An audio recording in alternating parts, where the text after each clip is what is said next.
नमस्कार दोस्तों, OCN network में आपका स्वागत है। मैं हूं ओमकार चौधरी। सो जो असली खेला चल रहा था इस देश में, उसकी समाप्ति का समय धीरे-धीरे करीब आ रहा है। पहले चरण का एसआईआर बिहार में हुआ, बड़ा बवाल किया गया साहब। कई लोगों के पेट में इतनी जबरदस्त मरोड़ उठी, बहुत चीखे-चिल्लाए और इकोसिस्टम और ये लुटियन मीडिया और देश के बाहर के भी और देश के भीतर के भी, उनको तो इतनी परेशानी हुई, बेहोश होते-होते बचे। लेकिन ये कोई पहली बार नहीं हुआ है तमाशा जो हमने बिहार में देखा। ये हमने जब जीएसटी लागू हो रहा था तो तब भी इनके पेट में मरोड़ उठ रही थी। विमुद्रीकरण हुआ था तो भी, सीएए कानून लागू हुआ तब भी, वक्फ कानून पेश हुआ और पारित हुआ तब भी, हर वो सुधार का काम 370 जब हटाया गया तो भी, जब भगवान राम के मंदिर के निर्माण का मार्ग प्रशस्त हुआ तो सुप्रीम कोर्ट पर भी सवाल खड़े किए गए। सुप्रीम कोर्ट के जजेस साहिबान और जो उस समय चीफ जस्टिस थे, उनको जब राज्यसभा में लिया गया तो तब भी बहुत लोगों की आत्माएं जो हैं वो कष्ट में दिखी। अब दूसरे चरण के एसआईआर का ऐलान हो चुका है। 7 फरवरी को फाइनल ड्राफ्ट पेश हो जाएगा और 12 राज्य कुल मिलाकर के ऐसे हैं जिनमें ये दूसरे चरण का एसआईआर होने वाला है और इनमें बाकी राज्यों के नाम मैं आपको बताऊंगा। लेकिन अगर बड़े राज्यों की बात करें तो उनमें पश्चिम बंगाल भी है, उनमें तमिलनाडु भी है, केरल, सबकी निगाहें केरल पर रहेंगी, उत्तर प्रदेश भी है। कुल 12 राज्य हैं। एक पुडुचेरी जो केंद्र के अधीन रहता है, अंडमान निकोबार में भी है और कुल मिलाकर के करीब 50 करोड़ की आबादी है ये 12 राज्यों में।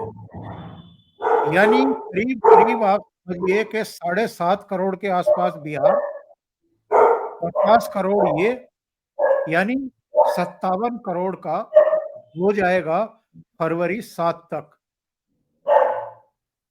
और इसके बाद जितनी आबादी बच रही है वो तीसरे चरण में होगा। लेकिन पहले उन राज्यों को लिया गया है जहां अगले 1 डेढ़ 2 साल के भीतर चुनाव होने हैं, पर असम को इसमें शामिल नहीं किया गया।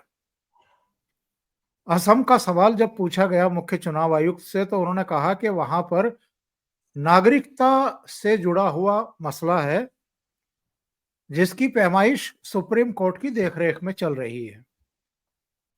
वहां अलग से एक तंत्र विकसित होगा और वहां भी करा लिया जाएगा। तो ये जो काम किया जा रहा है, इस पर भी विपक्ष के रिएक्शन आने शुरू हो चुके हैं। ममता बनर्जी सबसे ज्यादा परेशान है। बाकी लोग शायद बस फेस सेविंग के लिए या रस्म अदायगी के लिए विरोध कर रहे हैं। बाकी सबको पता है कि उनके हल्ला मचाने से भी ये रुकने वाला तो है नहीं। और बिहार में जिस तरह की वो आशंकाएं व्यक्त कर रहे थे, वो सारी आशंकाएं निर्मूल साबित हुई जब ये प्रक्रिया वहां समाप्त हो गई। मेरे साथ 2 खास मेहमान जुड़ रहे हैं, उनको जोड़ करके जरा इस घटनाक्रम के सभी पहलुओं पर चर्चा करते हैं। बाबा रामदास जी जुड़ रहे हैं और वरिष्ठ पत्रकार वीरेंद्र नाथ भट्ट साहब जुड़ रहे हैं। आप दोनों का बहुत स्वागत है। नमस्कार। जय श्री राम, हर हर महादेव। बाबा जी, आपके पास आता हूं पहले। बिहार पर तो बहुत हल्ला मचा लिया इन्होंने, बिहार में भी नहीं रोक पाए और हालत ये है, खुद मुख्य चुनाव आयुक्त ने आज प्रेस कॉन्फ्रेंस में कहा कि सारी प्रक्रिया हो गई, एक भी शिकायत मेरा नाम ना जोड़ने की या किसी फर्जी नाम को इंक्लूड करने की हमें प्राप्त नहीं हुई। तो फिर ये इतना बड़ा हल्ला क्यों मचाया जा रहा था साहब? थोड़ा समझाने की चेष्टा करिए। नहीं, उतनी सी बात नहीं है सर। जब सुप्रीम कोर्ट ने कहा कि भाई कुछ लोग जिनके नाम हमने गलत काट दिए हैं, जो या जिनको हमने गलत मृत दिखा दिया, उनको प्रस्तुत कर दो, तो जो लोग प्रस्तुत किए वो लोग फर्जी थे, जो एफिडेविट प्रस्तुत किए वो फर्जी थे, और कुल मिला के वहां से भागते हुए नजर आए और सुप्रीम कोर्ट की डांट और पड़ गई। तो ये तो है था अब इनका विरोध। अच्छा सर, बात यह कि ये चाहे जितना रोते चिल्लाते रहें, जो सबसे महत्वपूर्ण चीज होती है ना लोकतंत्र में, वो होता है सर पब्लिक का क्या रिस्पॉन्स है। और मैंने ये पाया कि पब्लिक में किसी भी व्यक्ति को एसआईआर से कोई आपत्ति नहीं है, बल्कि वो बहुत खुश हैं। और हां, आपत्ति किनको है? जो रोहिंग्या बांग्लादेशी विदेशी नागरिक हैं, उनके नाम तो भाई अब कटेंगे। जब नागरिकता का प्रश्न आएगा तो नाम तो कटेंगे और कटने चाहिए। उनके अलावा अच्छा, वो भी जानते तो हैं कि हम गलत फर्जी तरीके से इनके घुसे हुए। अच्छा सर, उनका इतना इंटरेस्ट वोट देने में नहीं है जितना इन पार्टियों का उनका वोट लेने में है। तो सर ये ज्यादा इंटरेस्टेड है कि उनका नाम वोटर लिस्ट में बना रहे, बनिस्बत इसके कि वोटर इंटरेस्टेड हो कि मेरा नाम वोटर लिस्ट में डल जाए। तो सर वोटर मस्त है, पूरे हिंदुस्तान का वोटर बहुत खुश है। हम ये चीज बिहार में देख चुके हैं। मैंने बिहार में सैकड़ों लोगों से पूछा, क्या भैया वोटर लिस्ट में नाम आ गया? बोला जी हाँ आ गया। आपके गांव में किसी का नाम कटा, गलत कटा? बोला नहीं जी, किसी का नाम नहीं कटा। वोट चोरी होती है? बोले जी हमने तो आज तक देखी नहीं, बल्कि ये जो खुद वो आज तक वोट चोरी करते रहे, यही वोट चोरी चिल्ला रहे। तो सर बात यह कि मुद्दा जमीन पे नहीं है, मुद्दा सिर्फ और सिर्फ इन पॉलिटिकल पार्टीज में है, इनके दफ्तरों में है, इनके नेताओं में है, और इनको नेताओं को सर कुछ बोलना है। अच्छा, ये मुझे लगता है कि ये जब एसआईआर के मुद्दे का विरोध करके ना, ये अपने मुस्लिम वोट बैंक को एक तो डराते हैं, और उनको खुश करने की, उनके तुष्टिकरण की नीति है कि देखो देखो तुम्हारा नाम, अगर हम ये सब नहीं चिल्लाएंगे, इतना हम इतना विरोध नहीं करेंगे, तो तुम्हारा नाम ये सब वोटर लिस्ट से कटवा देंगे। हम चिल्लाए, हमने शोर मचाया, हमने जब धरना प्रदर्शन और इतना विरोध किया, इसलिए तुम्हारा नाम वोटर लिस्ट में इंक्लूडेड है। ये अपने वोट बैंक को सिर्फ बेवकूफ बनाते हैं और कुछ नहीं। बाकी सर जमीन पे पीपल आर वेरी हैप्पी, उनके अंदर कोई असंतोष नहीं है, कोई असुरक्षा की भावना नहीं है। वो भी बहुत अच्छी तरह जानते हैं कि इस सरकार में हम सुरक्षित हैं, फल फूल रहे हैं, पनप रहे हैं, हमें सारी सुविधाएं मिल रही हैं, सरकार की एक एक योजना का लाभ मिल रहा है, और they are all very happy. तो सर ठीक है, इस सरकार का भय दिखा के वोट लेती आई हैं ये पार्टियां मुसलमानों को, और आगे भी लेती रहेंगी। तो सर ये है, इसके अलावा इनके किसी विरोध में कोई दम नहीं है। और एक चीज और बता दूं आपको, ये फॉर्मेलिटी के लिए विरोध भी है, सिर्फ फॉर्मेलिटी के लिए करते हैं। आप एक बात बताइए, भी चुनाव चल रहा है बिहार में, एक आज तक दिखे नहीं राहुल गांधी। वोट चोरी का मुद्दा कहां गया? एसआईआर का विरोध कहां गया बिहार में? कोई नाम नहीं ले 29 रहा। अक्टूबर को जा रहे हैं 29 अक्टूबर को। जाएंगे सर, जब आज जाएंगे तब देखी जाएगी, अभी तक तो दिखाई नहीं दिए। जी सर प्लीज। मुख्य चुनाव आयुक्त ने भट्ट साहब कहा कि अयोग्य सूची में रहे ना और कोई योग्य छूटे ना, बस इतनी सी कवायद है एसआईआर की। अयोग्य मतलब जो अब इस दुनिया में नहीं रहा, अयोग्य जिसके 2 जगह नाम हैं अयोग्य, जो अपनी एक जगह छोड़ करके किसी दूसरे राज्य में या राज्य में ही गांव छोड़ करके शहर में किसी रोजगार की तलाश में चला गया। तो इसमें क्या गलत है? ये ममता बनर्जी क्यों चिल्ला रही हैं कि नहीं होने दूंगी, नहीं गलत होने है, दूंगी? बहुत गलत है साहब। क्या बात कर रहे हैं? यहाँ पे रोजी रोटी पे खतरा हो गया, आप कह रहे हैं गलत क्या है? आप जरा इसको संदर्भ में देखिए।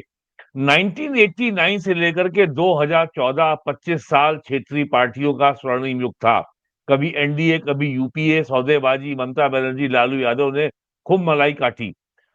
और जो संवैधानिक व्यवस्था है, उसमें हर पॉलिटिकल पार्टी से, सरकार से ये अपेक्षा की जाती है कि वो एक संस्थागत दायरे के अंदर रह के काम करेगी, इंस्टीट्यूशनल फ्रेमवर्क के दायरे में काम करेगी, जहां पे पारदर्शिता होगी और जवाबदेही होगी। क्षेत्रीय पार्टियां सब ये जो है, ये प्राइवेट कंपनी है एक एक परिवार की, इनमें कोई पारदर्शिता और जवाबदेही है नहीं। और उस समय बैलेट का युग था, बड़े आराम से काम सबका चल रहा था। जाति के नाम पर घृणा फैलाओ और एक जाति को गाली दो और दूसरी और अपनी जाति की वोट इकट्ठा कर लो और थोड़े मुसलमान ले आओ और मामला हो गया। इस बीच में 2009 से ईवीएम आ गया, तो जो है वोट चोरी का, तो वोट में बेईमानी करना मुश्किल होने लगा।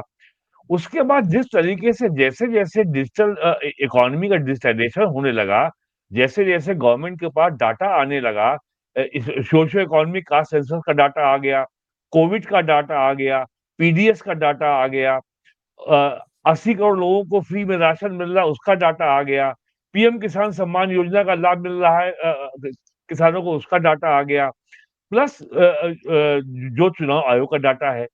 तो अब सरकार के पास डाटा को वेरीफाई करने के साथ इतने बड़े साधन अब आ गए हैं टेक्नोलॉजिकली, कि ज्यादा उसके लिए हजारों करोड़ रुपए खर्च करने की जरूरत भी नहीं है, बहुत मैन पावर की भी जरूरत नहीं। उसके ऊपर आ गई है आर्टिफिशियल इंटेलिजेंस, अब एआई भी आ गई है। तो ये कांग्रेस पार्टी जो हमेशा बैलेट पेपर के आधार पर चुनाव जीतती रही, तो इसको जो है पहली बार इसको ये एहसास हुआ 2014 में कि भाई ईवीएम से तो हम चुनाव जीत नहीं पाएंगे। तो नरेंद्र मोदी ने 1989 से 2014 के बीच में 25 साल में जो क्षेत्रीय पार्टियों का जो स्वर्णिम युग था, उसको धीमे-धीमे खत्म किया। और मोदी जी की स्टाइल आप देखिए, वो अपना सारा काम इंस्टीट्यूशनल फ्रेमवर्क में करते हैं। वो कोई भी काम जो है हथौड़ा मार के नहीं करते। और ये सरकार बहुत धैर्य के साथ कार्य करती है और सारे कानून, सारे नियम कायदों को पूरा करने के बाद काम करती है। अब जब ये जो एसआईआर हो रहा है, सुप्रीम कोर्ट में 12-13 सुनवाई के बाद ये साबित हो गया, चुनाव आयोग ने साफ-साफ कहा कि आर्टिकल 324, 326 में हमको ये अधिकार प्राप्त है, हम कॉन्स्टिट्यूशनल बॉडी हैं, ये हमें किसी संसद के अधिनियम से अधिकार नहीं प्राप्त है। तो और सुप्रीम कोर्ट ने एक भी कमी नहीं निकाली, उसे कोई कमी नहीं मिली। और सुप्रीम कोर्ट ने ये कहा कि आप आधार कार्ड को भी पहचान के रूप में स्वीकार कर लीजिए। लेकिन ये भी कह दिया कि आधार कार्ड नागरिकता का प्रमाण नहीं है। और 1950 के आरपी एक्ट में ये प्रोविजन है कि भारत में केवल भारत का नागरिक ही हो सकता है, केवल उसी का नाम मतदाता सूची में शामिल हो सकता है। तो कहा गया साहब ये तो एनआरसी बैकडोर से लागू हो रहा है, नेशनल रजिस्टर ऑफ सिटीजन, जिसका प्रोविजन सीए में भी था, सिटीजनशिप अमेंडमेंट एक्ट में।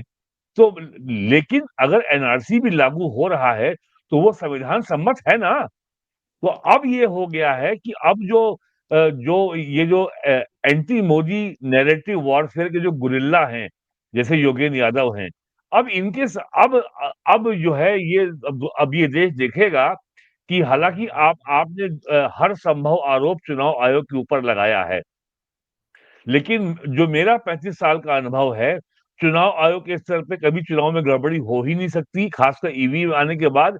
और जो भी गड़बड़ी होती है, वो पोलिंग बूथ लेवल पर होती है और उसमें मिली-भगत एसडीएम की हो सकती हो, दरोगा की हो सकती हो, या जो पोलिंग स्टाफ जो वहाँ ड्यूटी पे उसकी हो सकती हो। लेकिन ईवीएम के चलते फर्जी वोट डालना संभव ही नहीं है। अब तो बिल्कुल संभव नहीं है। और अब तो जो चुनाव आयोग ने ये व्यवस्था कर दी है कि 100% पोलिंग बूथ की बिहार में वेबकास्टिंग होगी। तो अब तो गड़बड़ी की व्यवस्था अब वो भी स्कोप नहीं रह गया।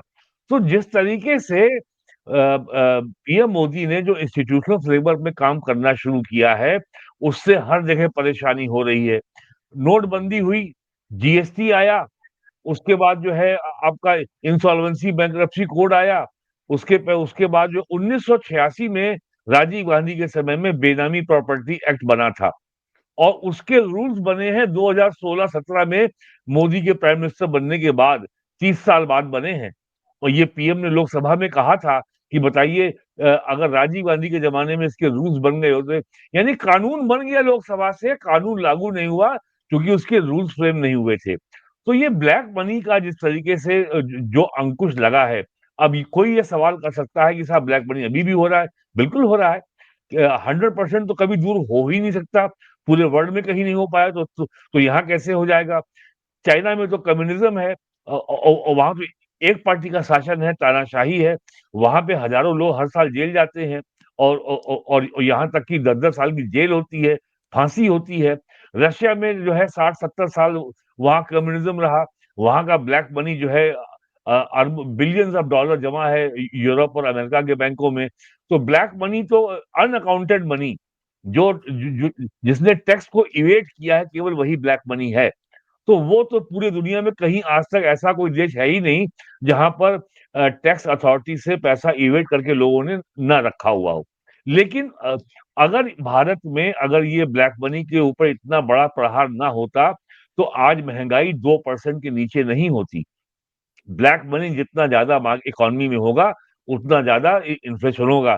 तो वही अब चुनाव में हो रहा है। तो जब चारों ओर से सरकार जो है संविधान लागू करके ये इन अराजक लोगों जिन्होंने 1989 से 14 के बीच में मौज मारी है क्षेत्रीय पार्टियों ने, तो इनका बेचैन होना, पागल होना स्वाभाविक है कि अब इनको जो है ना तो इनके पास अथाह पैसा बचेगा कि ये लूट ले, ना ना अब ये ईवीएम को मैनिपुलेट कर सकते हैं, वोटर को पैसा दे सकते हैं, बस और कुछ नहीं कर सकते। तो एसआईआर के आने के बाद से जो फर्जी वोट है, जैसे बिहार में एक आंकड़ा आया है कि वहां पे मुसलमानों के वोट बड़ी संख्या में कटे हैं, तो इसीलिए जेडीयू और आरजेडी ने मुसलमानों को टिकट की संख्या कम कर दी है।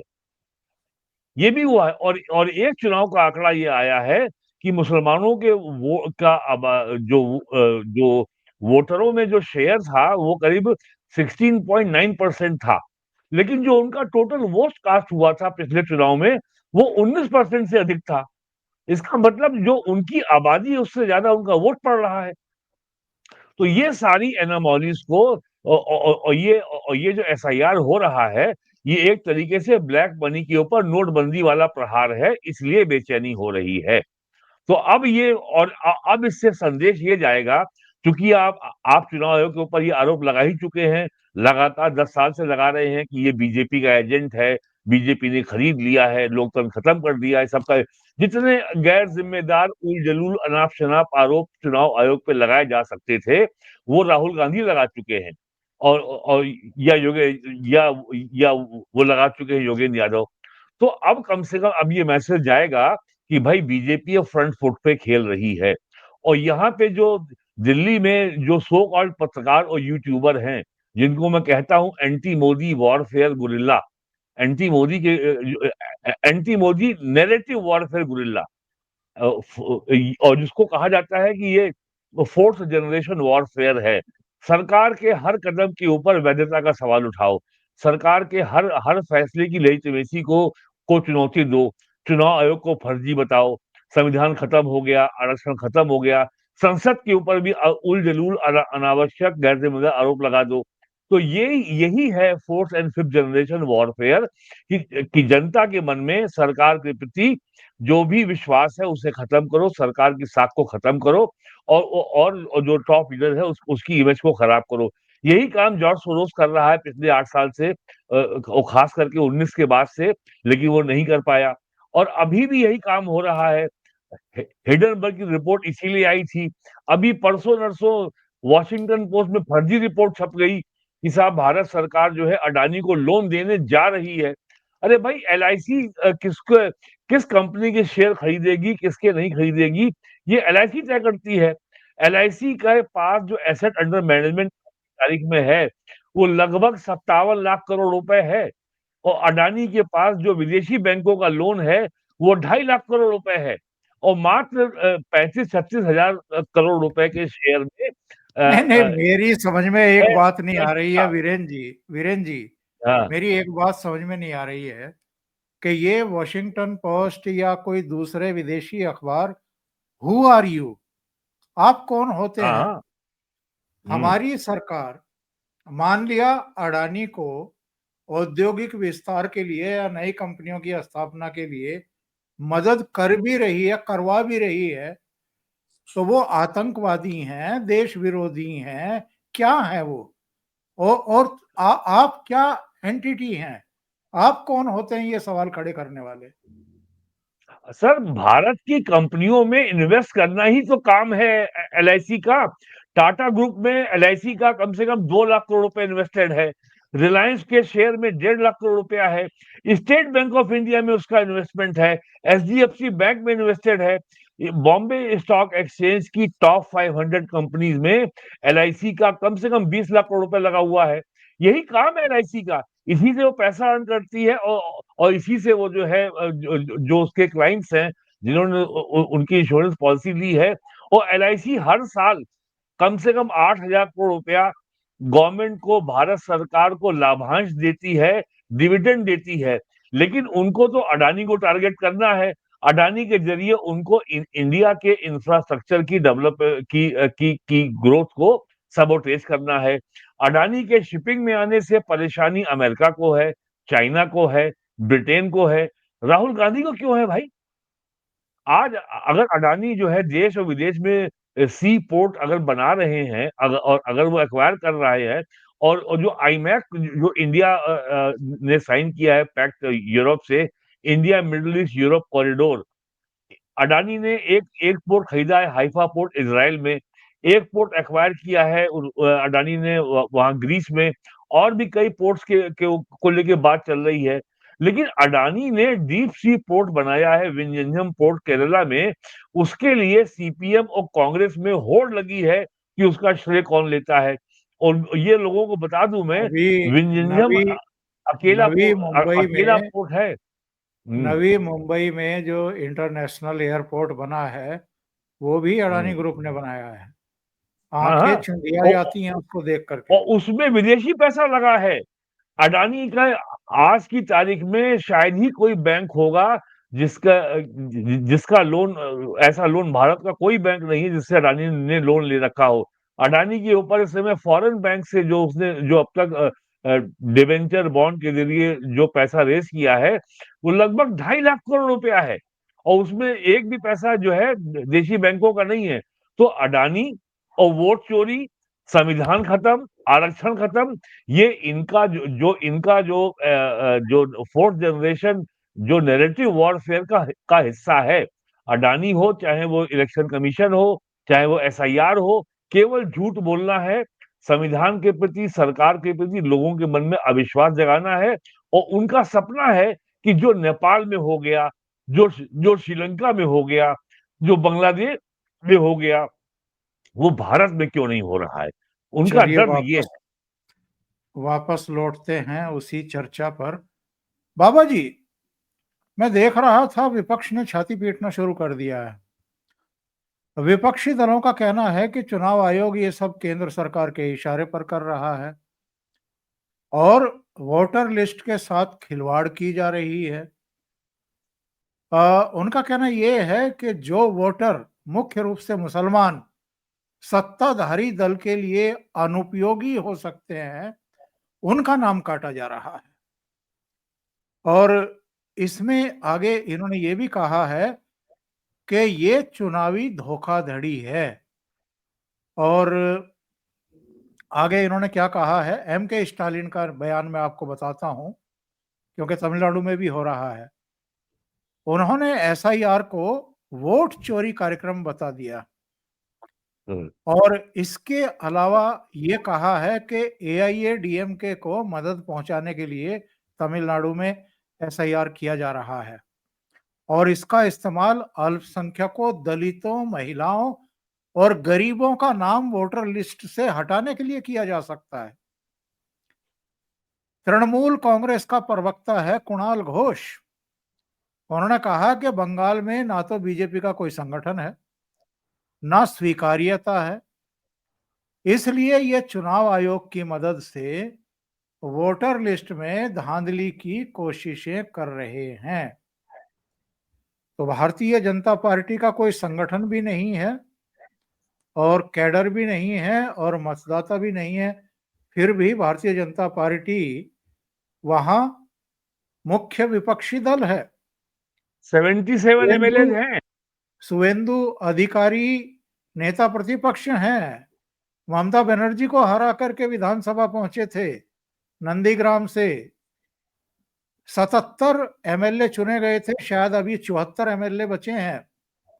और वहां बीजेपी का ना संगठन है और ना उनका कोई कैडर है। ये कौन से तर्क दिए जा रहे हैं साहब कि एसआईआर मत कराओ? सर मैंने कहा ना, उनके किसी तर्क को अगर जनता सुनती है तब तो भाजपा के लिए चिंता की बात है, परंतु यदि जनता ही नहीं सुन रही है, जनता रिजेक्ट कर दे रही है और जनता आपके झूठे आरोपों पर विश्वास नहीं करती है, तो ये झूठे आरोप लगाते रहेंगे, उससे कोई फर्क नहीं पड़ेगा।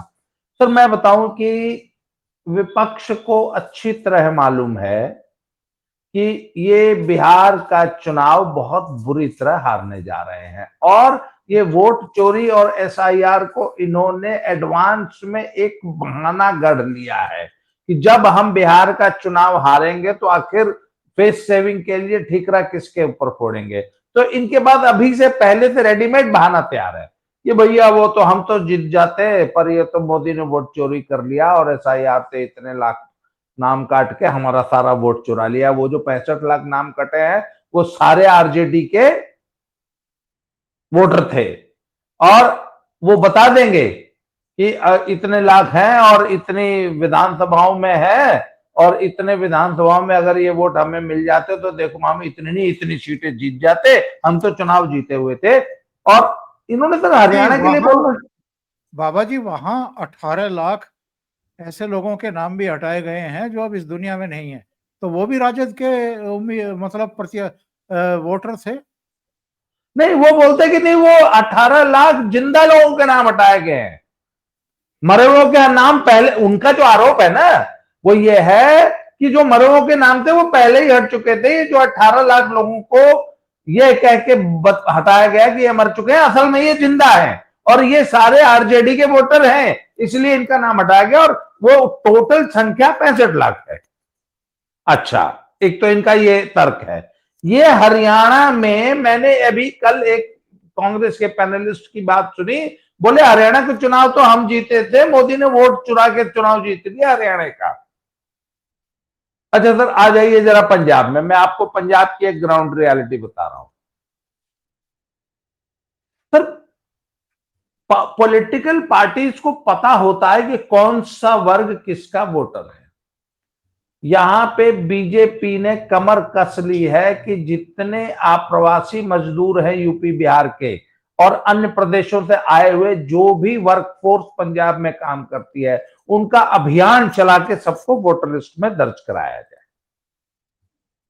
अब कांग्रेस को और आम आदमी पार्टी को और अकाली दल सबको ये पता है कि ये जो भी अप्रवासी मजदूर का जो वोट बनेगा पंजाब में वो भाजपा का वोटर होगा। ये एकदम सर अंडरस्टूड है। तो अब बताइए, जब इनको ये पता है कि भैया कम से कम, और ये संख्या सिर्फ अप्रवासी मजदूरों की संख्या इस एसआईआर के बाद मैं आपको बता रहा हूं, ये कम से कम 5 से 10 लाख होने जा रही है। अप्रवासी मजदूर जो कि पंजाब की वोटर लिस्ट में अपना नाम लिखाएंगे। सर अब इनको पता है कि साहब ये तो बीजेपी का 10 लाख वोट बढ़ने जा रहा है, क्यों नहीं चिल्लाएंगे सर ये? अच्छा, रोहिंग्याओं के और बांग्लादेशियों के नाम कट रहे हैं।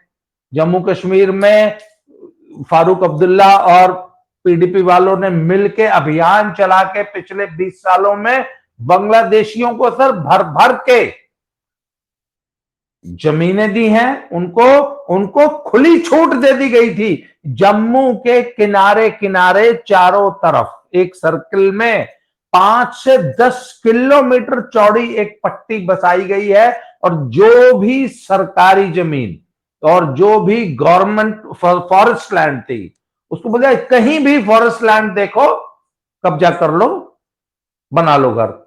और सर ये सिलसिला पूरे 20 साल से चल रहा है। शुरू में किसी ने ध्यान नहीं दिया कि उनको लगा था कि टेररिज्म की वजह से जो लोग कश्मीर से विस्थापित हुए, उसमें मुसलमान भी थे, हिंदू तो थे ही थे, मुसलमान भी थे, तो वो लोग कश्मीर से विस्थापित होकर लोग जम्मू में आके और इस तरीके से घर बना रहे हैं। सर 20 साल से सिलसिला चल रहा था। उसके बाद जब ये मनोज सिन्हा जी वहां के लेफ्टिनेंट गवर्नर हुए और जब उन्होंने इसका अभियान चलाया और जब उसकी तह में गए वो, तो उन्होंने देखा कि अरे इसमें तो 90% रोहिंग्या इन बांग्लादेशी है। अच्छा, उनको वहां बिजली के कनेक्शन है, फिर मुफ्त की बिजली जलाते हैं, सरकारी जमीन पे कब्जा करके मस्जिदें, मदरसे, मजारें और घर बना रखे हैं लोगों ने, और वोटर लिस्ट में नाम है सबके। सर वहां से अब एसआईआर जब होगी और जब वहां लाखों लोगों के नाम कटेंगे, तो फारूक अब्दुल्ला और सईद की बेटी है, क्या नाम है उसका, महबूबा मुफ्ती, क्यों नहीं चिल्लाएगी सर? तो सर बात यह है कि अच्छा, जहां तक बात है इनके चिल्लाने की, पब्लिक तो नहीं मानती ना सर। इवन मुसलमान भी ये जानता है कि जिसका नाम कट रहा है वो सही कट रहा है। अच्छा, रोहिंग्या और बांग्लादेशी, बिहार में सबसे बड़ी क्या हुआ, कहते जब जो आपत्तियां दर्ज हुई थी, जब हमने उनका निस्तारण कर दिया, तो एक not even a single appeal was filed. पर ये जितने रोहिंग्या और बांग्लादेशियों के नाम कटेंगे, आप देख लीजिएगा, एक भी अपील फाइल नहीं होगी, क्योंकि वो भी जानते हैं और ये पॉलिटिकल पार्टियां भी जानती हैं, वो स्टालिन भी जानते हैं, ममता बनर्जी भी जानती हैं। और मैं आपको बता रहा हूं सर, सबसे ज्यादा नाम आप देख लीजिएगा, या तो बंगाल से कटेंगे या जम्मू कश्मीर से कटेंगे, स्पेशली जम्मू रीजन से। जी, मेरी निगाह वैसे केरल पर और तमिलनाडु पर और उत्तर प्रदेश पर भी रहेगी, लेकिन जी। भट्ट साहब, ममता बनर्जी कान दबा के बैठ जाएंगी या कुछ विरोध देखने को मिलेगा?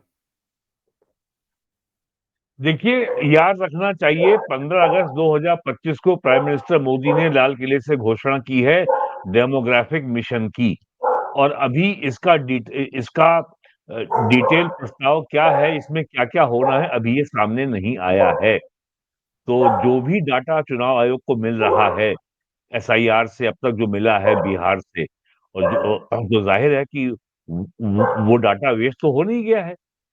वो वो डाटा सरकार के पास प्रिजर्व्ड है, और बाकी 12 राज्यों में हो रहा है, तो ये डाटा वहां से भी आएगा। और अभी जो है सेंसस भी होनी है अगले साल। तो ये सारी चीजों को अगर आप टोटलिटी में देखिए, डेमोग्राफिक मिशन, एसआईआर और सेंसस प्लस कास्ट सेंसस, चौथी बात वो भी जोड़ लीजिए, तो ये जो चारों चीजें हो रही हैं, तो इसके चलते जो जो इस देश में जो निहित स्वार्थ वाले और जो बड़े बड़े जमींदार बैठे हुए थे नेता के नाम पर, उन सबकी दुकानें बंद होने वाली है।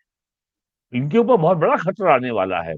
पंजाब में तो हिंदुओं को मार मार के भगाया जा रहा है कि भैया ये अब, मैंने तमाम वीडियो देखे हैं जहां बिहारी लेबर के ऊपर हमला किया जा रहा है, इनको हटाओ। वहां पे क्रिश्चियन मिशनरी सबको ईसाई बना रही हैं, अकालियों को उससे कोई समस्या नहीं है, लेकिन जो जो जो यूपी बिहार का लेबर है, उसको ये लोग जो है आतंकित कर रहे हैं। तो ये भी उनको मालूम है कि बिना यूपी बिहार के लेबर के पंजाब की अर्थव्यवस्था चल ही नहीं सकती, वो चाहे एग्रीकल्चर इकॉनमी हो, चाहे उनकी इंडस्ट्रियल इकॉनमी हो। लुधियाना है, जालंधर है, यहाँ सारा लेबर तो यहीं का है, यूपी और बिहार का। तो लेकिन ये भट्ट जो चीजें साहब, आ रही हैं, वो समय आने वाला है जब सभी राज्य खुद मुख्तियार हो जाएंगे और लोगों हाँ, को फिर ना पंजाब की तरफ देखने की जरूरत पड़ेगी, ना यस। महाराष्ट्र की तरफ देखनी पड़ेगी तक जरूरत पड़ेगी, ना दूसरे राज्यों की तरफ। उन्हीं राज्यों में उनको रोजगार मिलने शुरू हो जाएंगे। 10 साल के अंदर बिहार जो है लेबर सप्लाइड स्टेट नहीं रहेगा, ये आप जान लीजिए। और तमिलनाडु का जो सबसे बड़ा टेक्सटाइल टाउन है त्रिपुर, वहां पे सैकड़ों फैक्ट्रियां बंद हो गई हैं क्योंकि यूपी बिहार का लेबर वहां नहीं जा रहा। और यूपी से लगभग जो है कई लाख लेबर जो है वापस नहीं गया तमिलनाडु कोविड के बाद। इससे वहां संकट पैदा हो रहा है। और आज की तारीख में देश का सबसे बड़ा मैन्युफैक्चरिंग स्टेट जो है वो तमिलनाडु है, फिर महाराष्ट्र है, फिर कर्नाटक है, फिर गुजरात है। तो ये चारों स्टेट्स को यूपी बिहार उड़ीसा के लेबर चाहिए। तो ये सब जो हो रहा है, मैंने आपको बताया ना कि जो डेमोग्राफिक मिशन है, स्पेशल इंटेंसिव रिवीजन है, और सेंसस है, जनगणना है, और कास्ट सेंसस है। आप इनको चारों को मिलाकर अगर टोटलिटी में देखिए तो आपको समझ में आएगा कि वोटर मैनिपुलेशन के नाम पर ये क्षेत्रीय पार्टियां और सो कॉल्ड जिहादी सेकुलर पार्टियां जो जो देश में इतने ये जो आग उगल रहे थे, इनके अस्तित्व पे गंभीर संकट आने वाला है। खास करके बिहार और बंगाल में ये, और जैसा बाबा जी ने बताया जम्मू में रोहिंग्याओं के ऊपर वहां कार्रवाई शुरू हो गई है, उनके पानी बिजली के कनेक्शन काटे गए हैं। तो जी ये समस्या अब आएगी वही। तो और ये बड़ा स्थापित तथ्य है कि आप चाहे म्यूनिसिपैलिटी के इंस्पेक्टर हो, अगर आप निहित स्वार्थों के खिलाफ कार्रवाई करेंगे तो आप बहुत जल्दी जो आपको बदनाम किया जाएगा और आप बहुत अलोकप्रिय हो जाएंगे। पीएम मोदी का 11.5 साल का कार्यकाल देखिए, उन्होंने कभी इस बात की परवाह नहीं की कि मैं अलोकप्रिय होऊंगा कि नहीं। अगर वो राष्ट्र हित में है तो मोदी जी ने उसके ऊपर कार्रवाई करने में देर नहीं लगाई है। नोटबंदी जैसा फैसला केवल मोदी ही कर सकते हैं, और मैं तो नहीं समझता कि कोई ऐसा नेता और अब तक आया है देश में जो ये फैसला कर पाया हो। तो ये कुल मिलाकर के बहुत बड़ी जो है जो लोकतंत्र के नाम पर जो पॉलिटिकल माफिया परस रहा, जो देश में फल फूल रहा था, वो साफ होगा। और अब की बार आप देखिएगा बिहार में वोटिंग परसेंटेज कम होगा। हम लोग देखते आए हैं त्रिपुरा में और बंगाल में, कभी पोल परसेंटेज 80% से कम नहीं, हमेशा ज्यादा होता है। अप्रैल की बात और है, अब की बार देख लीजिएगा 60%, 65% पहुंचने में भी जो है ये अगर पोल हो गया बंगाल में तो उसको भी कीर्तिमान कहा जाएगा। जी बाबा जी, जब ये पूरा एसआईआर की प्रक्रिया समाप्त हो जाएगी, यानी अभी तो दूसरा चरण शुरू हो रहा है, इसके बाद हो सकता है तीसरा और चौथा भी आए 2029 से पहले। तो जब ये कंप्लीट हो जाएगा, किस तरह का वातावरण आप विजुअलाइज कर रहे हैं? सर देखिए, पब्लिक की तरफ से तो कोई रिस्पॉन्स आएगा नहीं, और ये जब चुनाव दर चुनाव हारते जाएंगे तो आप देख लीजिएगा बिहार के बाद एक बार ये वोट चोरी का एक राग फिर अलापना शुरू करेंगे। परंतु ये बहुत जल्दी, अच्छा इसका एक नुकसान भी होगा इनको। जब ये वोट चोरी का राग अलापेंगे तो पब्लिक में एक मैसेज जाएगा कि भैया तुम्हारे पास सब कुछ होते हुए तुम ये कहते हो कि वोट तो हमारा था, बीजेपी ने चुरा ही लिया। जब बीजेपी को वोट चुरा ही लेना है तो फिर तुम इसका मतलब एकदम निकम्मे हो, तुमको वोट देने का कोई फायदा नहीं है, वोट तो जाना बीजेपी के पास ही।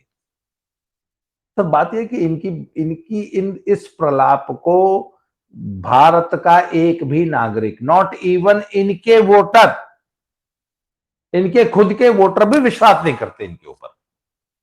वो ये जानते हैं कि ये झूठ बोल रहा है। आज आप किसी वोटर से पूछ लीजिए, इनका कार्यकर्ता तो बोलेगा इनका राग अलाप, जो असली वोटर ईमानदारी से है वो नहीं बोलता। वो तो बल्कि उल्टे सरकार की तारीफ करेगा, इलेक्शन कमीशन की तारीफ करेगा। तो सर ये कुछ नहीं होगा, आप देख लीजिएगा, बहुत शांतिपूर्वक एसआईआर पूरे देश में संपन्न होगी, बहुत शांतिपूर्वक पूरे देश में चुनाव होंगे और ये सारे चुनाव हारेंगे। आप देख लीजिएगा, तमिलनाडु से, केरला से और बंगाल से, इन तीनों स्टेट्स से भी बड़े चमत्कारिक अप्रत्याशित रिजल्ट्स आएंगे। अब वो समय आ गया है जब ये तीनों स्टेट्स, और बीजेपी में तो अगर सरकार बन जाए तो मुझे कतई आश्चर्य नहीं होगा ममता बनर्जी को हटा के, क्योंकि अब बहुत हो गया ममता बनर्जी का, और पब्लिक भी उनसे पेट भर चुका है। और अगर ईमानदारी से चुनाव हुआ और पब्लिक को वोट डालने का अगर वाकई मौका मिला बंगाल में, तो इस बार बंगाल में भी सरकार पलटेगी। और बिहार में तो सर मैं बता रहा हूं आपको, महाराष्ट्र रिपीट हो रहा है बिहार। धन्यवाद बाबा रामदास जी, वीरेन जी, जुड़ने के लिए, इतना समय निकालने के लिए और महत्वपूर्ण मुद्दे पर चर्चा करने के लिए। दर्शकों से निवेदन है, आपको अगर कंटेंट अच्छे लग रहे हैं, वीडियो अच्छे लग रहे हैं, तो आप लाइक करने में कंजूसी ना करें, लाइक का बटन जरूर दबाएं, फॉरवर्ड जरूर करें, शेयर करें वीडियो को। अभी तक अगर चैनल आपने सब्सक्राइब नहीं किया है, सब्सक्राइब जरूर करिए। और बाबा रामदास जी के 2 चैनल हैं, लो जिंदगी, बाबा की खरी खोटी, उसको सब्सक्राइब करें और सहयोग करें। बहुत बहुत धन्यवाद। जय श्री राम, हर हर महादेव।